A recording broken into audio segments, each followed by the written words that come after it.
বন্ধুরা চলুন আমরা দেখে আসি একটা সমীকরণ বাংলাদেশ এবং আমেরিকা ২ টা দেশের মধ্যে সমাধানে পার্থক্য কতটুকু এবং আপনারাই সমাধানের শেষে জানাবেন যে কোন দেশের পদ্ধতিটা সবচেয়ে সহজ। তো বাংলাদেশে যদি এরকম একটা সমীকরণ দেওয়া থাকে 3 x + 3 = 33 তো আমরা ১ম এ কিভাবে সলভ করি? আমরা সলভ করার শুরুতে কি করি? এই ৩ দ্বারা x + 3 কে কিন্তু গুণ করি। তো ৩ দ্বারা x + 3 কে গুণ করলে কি হয়? 3 আর x গুণ করলে 3x প্লাস 3 গুণ করলে 9 = 33। এরপরে 3x আমরা রেখে দেই। 33 এপাশে আছে, এপাশেই রাখবো। এখানে প্লাস 9 ছিল। বাম পাশ থেকে যখন আমরা ডান পাশে দিয়ে দেব ইকুয়েশন এর ক্ষেত্রে, তখন প্লাস থাকলে অন্য পাশে গিয়ে মাইনাস হয়ে যায়। এরপরে 3x = 33 থেকে 9 যদি আমরা মাইনাস করি তাহলে কিন্তু 24 হয়।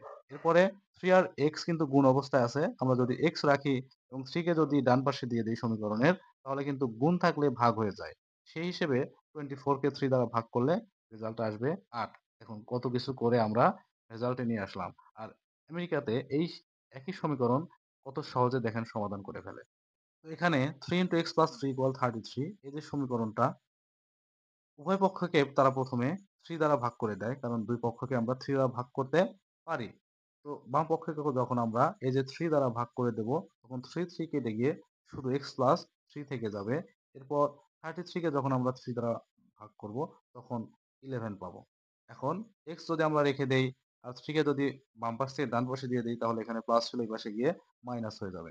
তাহলে 11 থেকে 3 কিন্তু বিয়োগ করলে সরাসরি ৮ পেয়ে যাবো আমরা। দেখেন একই সমীকরণ আমাদের সমাধানের ক্ষেত্রে কতটা পার্থক্য। এখন আপনারাই বলুন আপনাদের কাছে কোনটি সবচেয়ে সহজ লেগেছে?